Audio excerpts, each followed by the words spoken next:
আজি হ'ল শিৱৰাত্ৰি পূজা আৰু পুৱাৰ ভাগত দুটা কাৰ্যসূচী মই দেখুৱাবলৈ চেষ্টা কৰোঁ। আহক এতিয়া আমি পতাকা উত্তোলনৰ ওচৰলৈ যাওঁ। এইটো হৈছে শ্ৰী শ্ৰী বুঢ়াগোঁসাই থান। শুভেচ্ছা জ্ঞাপন কৰিছোঁ আৰু আমি আজি প্ৰথম কাৰ্যসূচী পতাকা উত্তোলন আৰম্ভ কৰিবলৈ ওলাইছোঁ আৰু পতাকা উত্তোলন কৰাৰ কাৰণে আমি আমন্ত্ৰণ জনাইছিলোঁ আমাৰ ঐতিহ্যমণ্ডিত শ্ৰী শ্ৰী বুঢ়াগোঁসাই থান বালিতাৰাৰ পৰিচালনা সমিতিৰ সভাপতি মাননীয় শ্ৰীযুত নৰেন দাসদেৱক। পতাকা উত্তোলনৰ প্ৰাক মুহূৰ্তত তেখেতক আমি কমিটিৰ তৰফৰ পৰা এখন ফুলাম গামোচাৰে আদৰণি জনাব বিচাৰিছোঁ। আদৰণি জনাব আমাৰ সমিতিৰ সদস্য মাননীয় শ্ৰীযুত অবিনাশ তালুকদাৰজী। এতিয়া আমি সন্মানীয় উত্তোলন ডাঙৰীয়াক পতাকা উত্তোলন কাৰ্যসূচী সমাপন কৰিবলৈ আহ্বান জনাইছোঁ।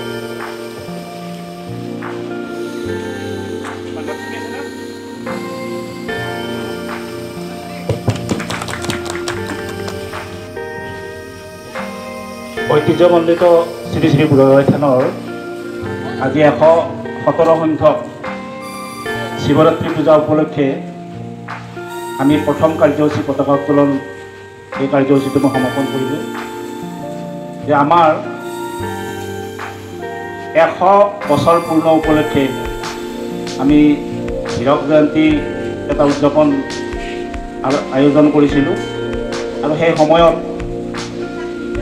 মই এটা আনুমানিক মানুহবিলাকৰ লগত সোধা পোছা কৰি ইয়াৰ যিটো প্ৰতিষ্ঠাতা দিন সেইটো আলোচনা কৰি 100 বছৰ পূৰ্ণ উপলক্ষে হীৰক জয়ন্তী উৎসৱৰ আমি আয়োজন কৰিছিলোঁ আৰু তেতিয়াৰ পৰাই আমাৰ এই থানখনৰ যিখিনি ৰেকৰ্ড চিঠিপত্ৰ এইখিনি ৰখাৰ এটা সিদ্ধান্ত কৰিছিলোঁ।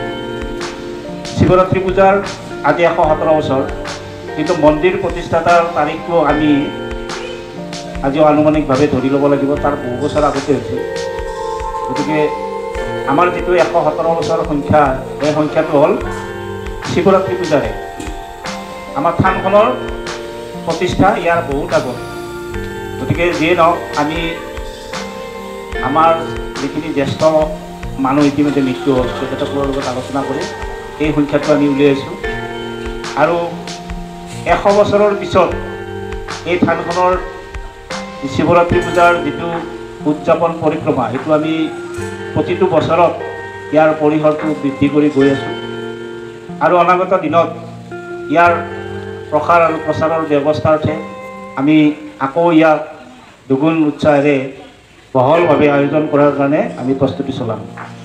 গতিকে আমি আপোনালোকক জনাবলৈ পাই সুখী হৈছোঁ যে আমাৰ বালিতাৰাত এটা আলোচনা চলি আছে। আমাৰ গাঁও দিৱস উদযাপন, সমগ্ৰ বালিতাৰাবাসীয়ে গাঁও দিৱস উদযাপন কৰাৰ কাৰণে আমি এটা প্ৰচেষ্টা চলাই আছোঁ বালিতাৰা উন্নয়ন পৰিষদৰ সহযোগত। আৰু ইয়াত আমাৰ যিখিনি ঐতিহ্যমণ্ডিত অনুষ্ঠান থাকিব এইবিলাকৰ তাত প্ৰতিফলন ঘটিব আৰু এই অনুষ্ঠানটোত আমি মাননীয় মুখ্যমন্ত্ৰী মহোদয়ক অনাৰ কাৰণে এটা প্ৰস্তুতি চলাই আছোঁ আৰু আহিলে হয়তো মাননীয় মুখ্যমন্ত্ৰী মহোদয়কো এই থানখনৰ বিষয়ে আমি অৱগত কৰিব পাৰিম, মন্ত্ৰী মহোদয়ক অৱগত কৰিব পাৰিম আৰু নিশ্চয়কৈ তেখেতক আনিব পাৰিলে আমাৰ যিখিনি ঐতিহ্যমণ্ডিত অনুষ্ঠান থাকিব এইবিলাকত শ্ৰীবৃদ্ধি হ'ব। গতিকে তেনেকুৱা এটা প্ৰচেষ্টা আমি চলাই আছোঁ।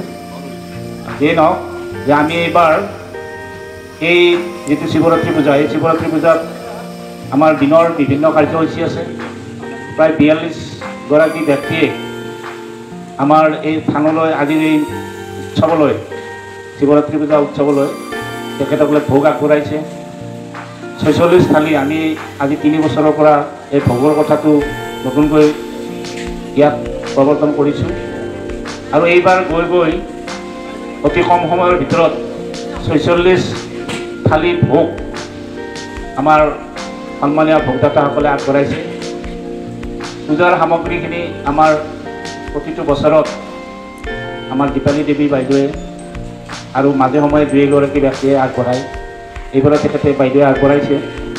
এই সকলোকে মই ধন্যবাদ জনাইছোঁ। সকলোৰে সহযোগত এই অনুষ্ঠানটো আমি আয়োজন কৰিবলৈ গৈ আছোঁ আৰু এই প্ৰথম কাৰ্যসূচীতে আমাৰ সকলো ধৰ্মপ্ৰাণ ৰাইজৰ সহায় সহযোগিতা কামনা কৰিছোঁ আৰু নিশাৰ যিটো কাৰ্যসূচী আছে আমি এইবাৰ এখন ভাল যাত্ৰাবাৰ্তিক মিনি থিয়েটাৰক আমি আমন্ত্ৰণ জনাইছোঁ ৰাজগুৰু বুলি। তেখেতসকলে ইতিমধ্যে নলবাৰী জিলাৰ বা বাহিৰতো বিভিন্ন সুনাম অৰ্জন কৰিছে। গতিকে তেখেতসকলে ঠিক 9 বজাৰ পৰা ইয়াত নাট প্ৰদৰ্শন কৰিব। নাটখন নিশ্চয় ভাল হৈছে, জনপ্ৰিয়তা লাভ কৰিছে। গতিকে মই সকলো মানুহৰে বা দৰ্শকৰে ইয়াত উপস্থিতি মই কামনা কৰিছোঁ। আৰু আজিৰ দিনৰ পৰা সন্ধিয়ালৈ বা নিশালৈ যিখিনি কাৰ্যসূচী আছে এইখিনি যাতে সকলোকে পাৰ কৰি আমাৰ এই থানখনৰ ঐতিহ্য পৰম্পৰা ৰক্ষা কৰিব পাৰে, তাৰ কাৰণে সকলোৰে সহযোগিতা কামনা কৰি আজিৰ এই পতাকা উত্তোলন কাৰ্যসূচী ইমানতে সামৰণি হোৱা বুলি ঘোষণা কৰিছোঁ। ধন্যবাদ। আমি 3গৰাকী ব্যক্তিক আমন্ত্ৰণ জনাইছিলোঁ আৰু তেখেতসকলক আমি পোনপ্ৰথমে আমাৰ মন্দিৰ পৰিচালনা সমিতিৰ তৰফৰ পৰা আদৰণি জনাব বিচাৰিছোঁ। প্ৰথমতে আদৰণি জনাব বিচাৰিছোঁ মাননীয় শ্ৰীযুত ভূপেন হালৈদেৱক। তেখেতক আপুনি ফুলাম গামোচাৰে সম্বৰ্ধনা জনাব বিদ্যুৎ তালুকদাৰে।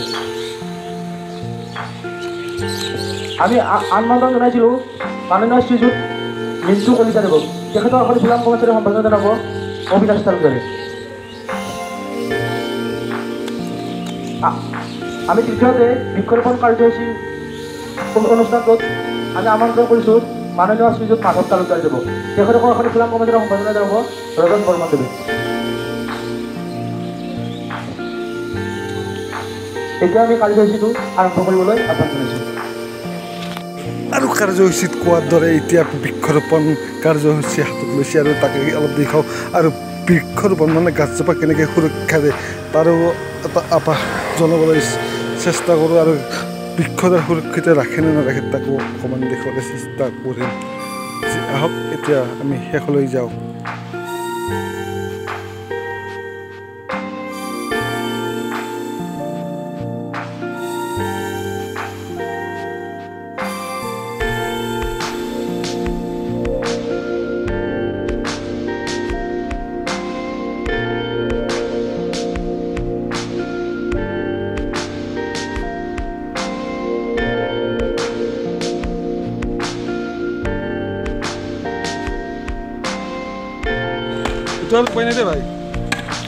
শেষত গছজোপা ধুনীয়াকৈ প্ৰটেকশ্যন দিলে মোৰ ভাল লাগিল। আজি